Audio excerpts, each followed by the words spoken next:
ശിവൻ അരുണാചലേശ്വരനായിട്ട് അരുണാചല പർവ്വതത്തിൻ്റെ രൂപത്തിൽ നിലകൊള്ളുന്ന അരുണാചലത്തിലേക്കുള്ള ഒരു യാത്രയെ പറ്റിയാണ് ഈ ഒരു ചെറിയ വീഡിയോ ഞാൻ ഉണ്ടാക്കുന്നത്.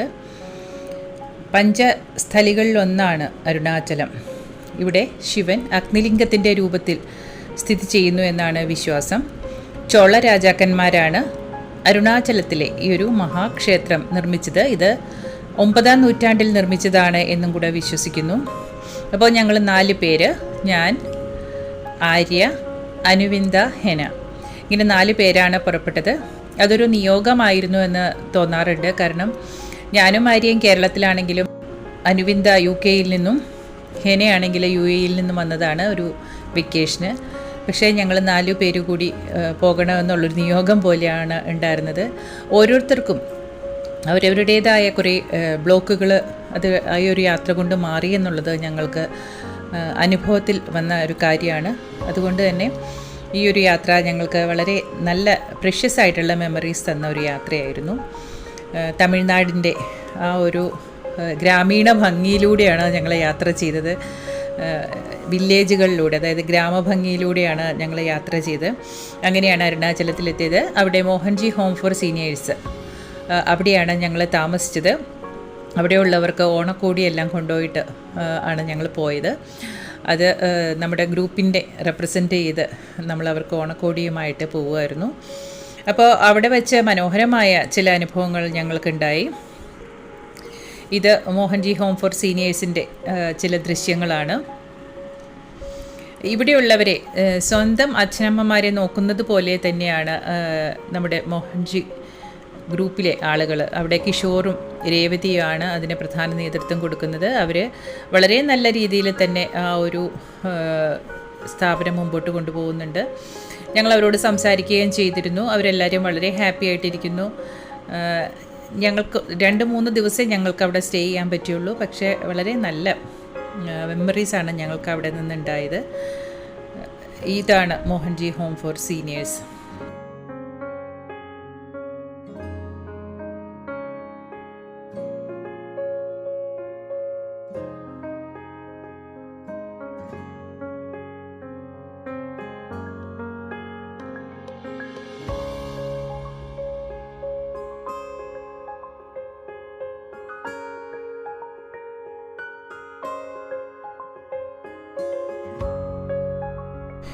ഇത് രമണാശ്രമമാണ്. രമണാശ്രമത്തിൽ വളരെ ചിട്ടയോടും നിഷ്ഠയോടും കൂടി ധ്യാനം ചെയ്യുന്ന ധാരാളം യോഗികളെ നമുക്ക് കാണാൻ സാധിക്കും.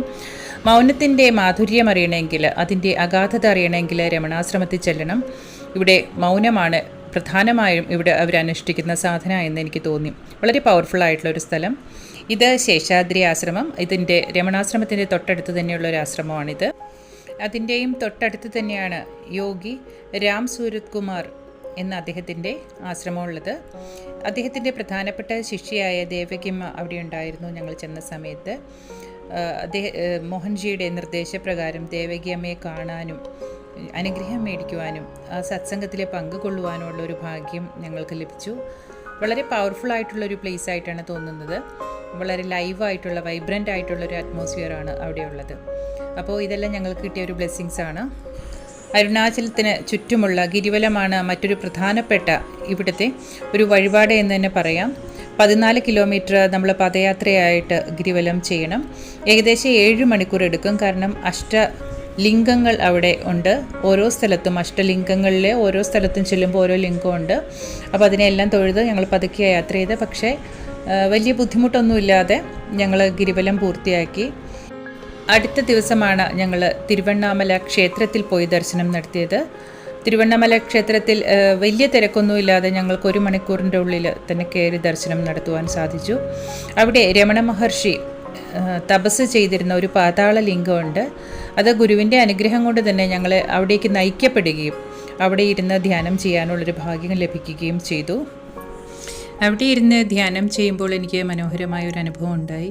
ഒരു ഗുഹയ്ക്കുള്ളിലൂടെ ഞങ്ങൾ കടന്നു പോകുന്നതായിട്ടും ആ ഗുഹയ്ക്കുള്ളിൽ അതിൻ്റെ ഉള്ളിലേക്ക് ഞങ്ങളെ 4 പേരെയും ഏതോ ഒരു ശക്തി വലിച്ചു കൊണ്ടുപോകുന്നതായിട്ടും ആ തുരങ്കത്തിലൂടെ കടന്ന് അവസാനം എത്തുമ്പോൾ ഒരു ശിവലിംഗം കാണുന്നതായിട്ടും ആ ധ്യാനത്തിൽ എനിക്ക് ഒരു വിഷൻ കിട്ടി, ദർശനം ലഭിച്ചു.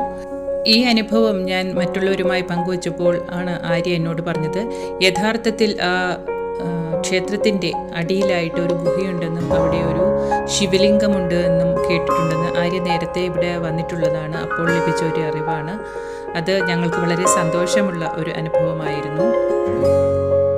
അടുത്ത ദിവസം വിരൂപാക്ഷ ഗുഹയും സ്കന്ധാശ്രമവും കാണാൻ വേണ്ടി ഞങ്ങൾ മല കയറി മുകളിലേക്ക് പോയി.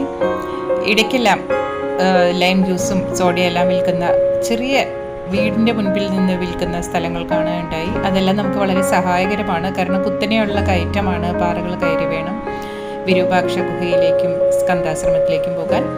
അവിടെ ഇടുക്കിയ മുലപ്പാൽ തീർത്ഥം എന്ന് പറഞ്ഞിട്ട് ഒരു സ്ഥലമുണ്ട്. അതായത് പാർവതി ദേവിയാണ് ഉണ്ണാമുലൈ അമ്മൻ എന്നാണ് അറിയപ്പെടുന്നത്. അത് തിരുവണ്ണാമലയും പാർവതി ദേവിയുടെ പ്രതിഷ്ഠ അങ്ങനെയാണ് അറിയപ്പെടുന്നത്, ഉണ്ണാമുലൈ അമ്മൻ.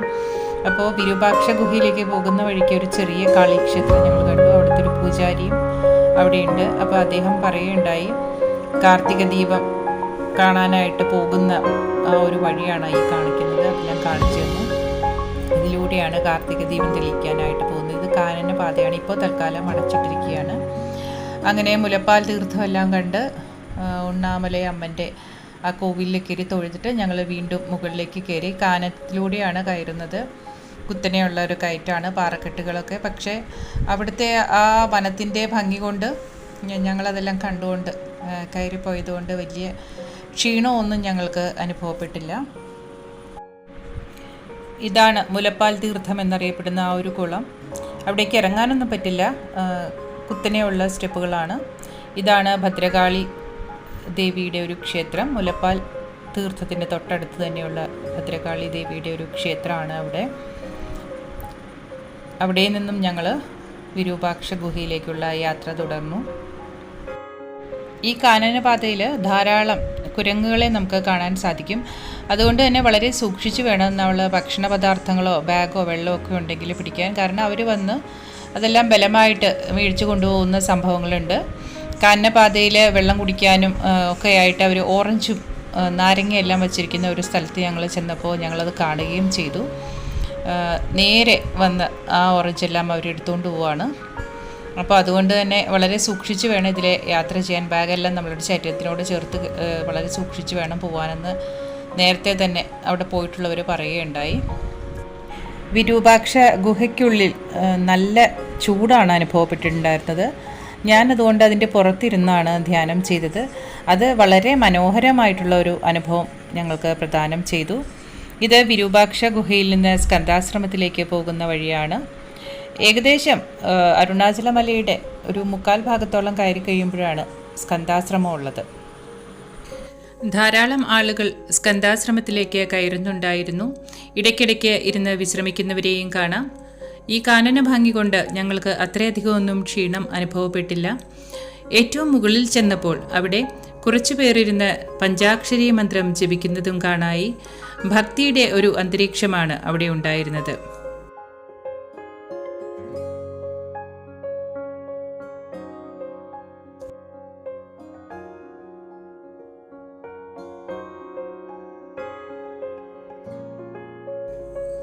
ഇതാണ് ഞാൻ പറഞ്ഞല്ലോ, കുറച്ച് പേര് അവിടെ ഇരുന്ന് പഞ്ചാക്ഷരി മന്ത്രം ജപിക്കുന്നത് കണ്ടു എന്ന്. അവർ ഈ വെയിലത്ത് അതൊന്നും വകവയ്ക്കാതെ പഞ്ചാക്ഷരി മന്ത്രം ജപിച്ചുകൊണ്ട് ഭക്തി പുരസരിയിരിക്കുകയാണ്. സ്കന്ധാശ്രമത്തിൻ്റെ മുകളിൽ ചെന്നപ്പോൾ അവിടെ നിന്നുള്ള ഒരു ദൃശ്യം വളരെ മനോഹരമാണ്.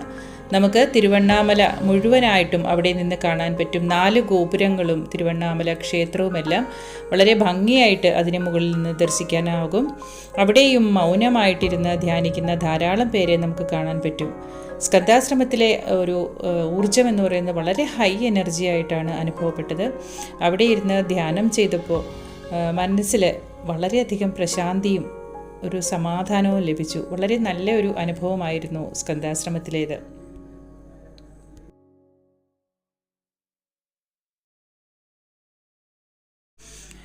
തിരുവണ്ണാമലയിലെ മോഹൻജി ഹോം ഫോർ സീനിയേഴ്സിലെ പ്രവർത്തകർക്കും അവിടുത്തെ അന്തേവാസികൾക്കും ഓണക്കോടിയുമായിട്ടാണ് ഞങ്ങൾ പോയത്.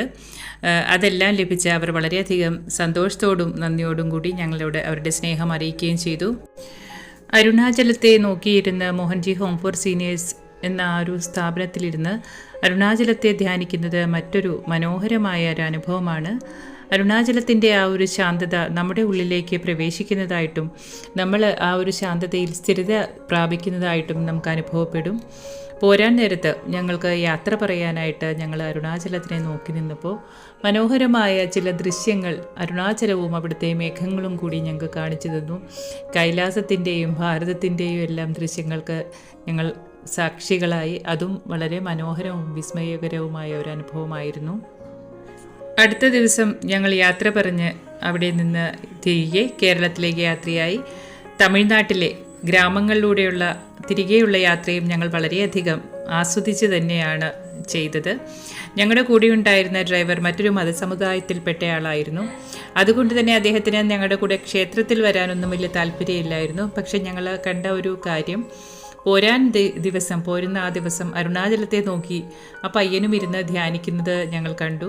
അതാണ് അരുണാചലത്തിൻ്റെ ആ ഒരു വശ്യത. അവിടെ ചെല്ലുന്ന എല്ലാവർക്കും ധ്യാനിക്കാൻ തോന്നിപ്പോകുമെന്നുള്ളതാണ്. ശാന്തതയുടെയും മൗനത്തിൻ്റെയും മാധുര്യം എന്താണ് എന്ന് അരുണാചലം നമ്മെ പഠിപ്പിക്കുന്നു. ഈ ഒരു മനോഹരമായ അനുഭവം നൽകിയ സദ്ഗുരു മോഹൻജിക്കും അരുണാചലത്തിനും നന്ദി പറഞ്ഞുകൊണ്ട് ഞങ്ങൾ തിരികെ കേരളത്തിലേക്ക്. ഞങ്ങൾക്ക് ആതിഥ്യമരുളിയ മോഹൻജി ഹോം ഫോർ സീനിയേഴ്സിലെ എല്ലാവർക്കും ഞങ്ങളുടെ അകമഴിഞ്ഞ നന്ദി. ജീവിതത്തിൽ ഒരിക്കലെങ്കിലും പോയിരിക്കേണ്ട ഒരു സ്ഥലമാണ് അരുണാചലമെന്ന് നമുക്ക് നിസ്സംശയം പറയാം. അവിടെ ആ പവിത്രമായ സിദ്ധഭൂമിയിൽ അശരണരായ വൃദ്ധജനങ്ങൾക്ക് വേണ്ടി ഇത്തരത്തിൽ ഒരു സ്ഥാപനം തുടങ്ങിയത് മോഹൻജിയുടെ ദയയുടെയും കാരുണ്യത്തിൻ്റെയും സന്ദേശം നമ്മളിലേക്ക് എത്തിക്കുന്നു. സിദ്ധഭൂമിയിൽ നിന്ന് തിരികെയുള്ള യാത്രയും മനോഹരമായ ഒരു അനുഭവമായിരുന്നു. എൻ്റെ സഹയാത്രികർക്കും എൻ്റെ നന്ദിയും സ്നേഹവും.